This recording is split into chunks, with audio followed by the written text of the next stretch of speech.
Alright, number 7, we have several parts, A through J. We're going to compute each of the following. So part A, try to leave myself enough space to get them all on here. Negative 2 cubed, which means we're going to do negative 2 times negative 2 times negative 2. Negative and negative will be a positive. That's 4 times 2 is 8, but it's going to turn negative again, so we get negative 8. Part B, we have negative 10 to the 6th divided by negative 10 to the 4th. I'm going to use property of exponents here. Negative 10 to the 6th divided by negative 10 to the 4th. Since the bases are the same, when we're dividing, we can subtract the exponents. So this would give us negative 10 squared, and 10 times 10 is 100, and negative times a negative would be a positive. So we would get a positive 100. C, oh, that was C. Sorry, I just intermixed my letters. This is C.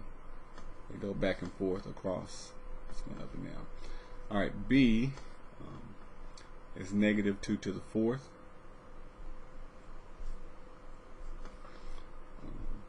Which would just give us 2 more than 8 is 16, since we did 3 of them. And since there's an even number of negatives, it's going to be positive. So we would get positive 16. So be careful. I interchange these here. Alright, D, right below that one. We have negative 3 to the 5th divided by negative 3.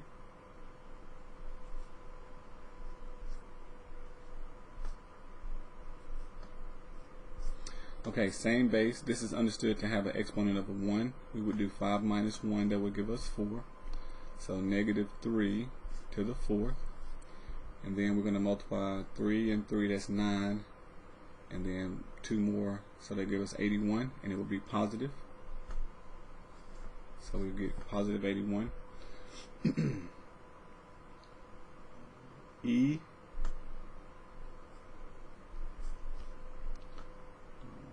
we have a negative 1 to the 54th power. Okay, multiplying times 1. So we're not doing 1 times 54. You got to be careful. It's just 1 times 1 times 1, 54 times. Since it's even, this negative is going to come out positive, and 1 times itself is just 1. So we just end up with 1. Okay, so I'm going to put these first few in so we can erase and get some more room. So the first part, we got negative 8. B, we got positive 16.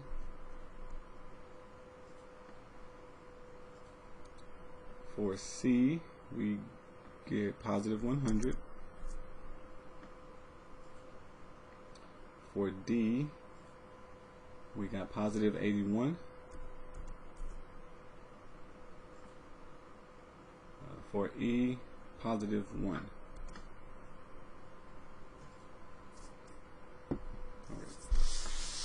I'm going to pick up with F.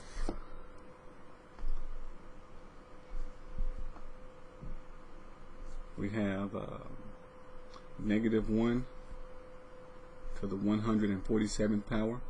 Since this number is odd, we're going to have an odd number of negatives, and this is going to give us a negative 1. G, negative 3 plus 5 times 2 minus 1. So what you would have to do is multiplication first. This will give us 10, and then going left to right, negative 3 plus 10 will give us 7, minus 1 will give us 6. Got to go in order from left to right. H, we have 12 minus 5 times 6 minus 4 times negative 3 plus 5. Okay, So we can't do 12 minus 5, we have to do multiplication first. So we would do 5 and 6, and that would give us 30. 12 minus 30, so this part would give us a negative 18. Okay, I can do that part because we're going to do that here. You can jump over here and do the multiplication. It's not going to change. That part is going to be separate. You can treat this minus as a negative and distribute negative and negative and get a positive 12. And then plus 5. Okay, so now we've done all the multiplication and simplified the term in the front. If we combine terms, this will give us a negative 6. Plus 5 will give us a negative 1.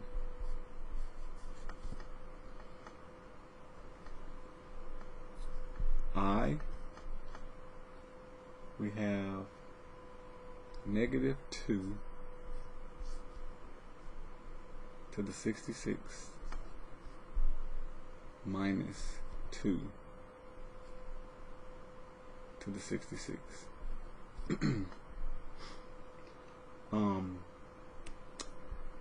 Because this negative is inside, we're going to square that.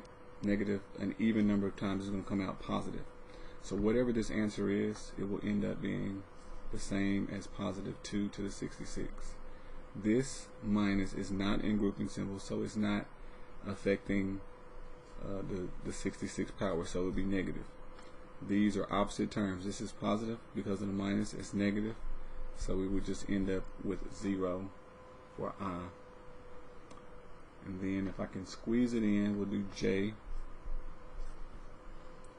We have negative 2 to the 10th plus 2 to the 10th.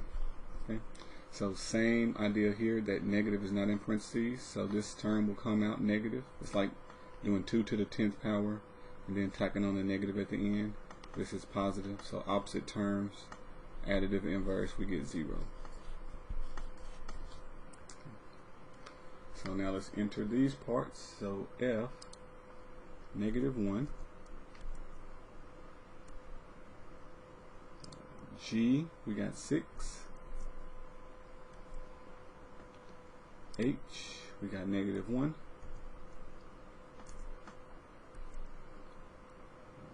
I, we get 0, additive inverse. And J, we also get 0, additive inverse.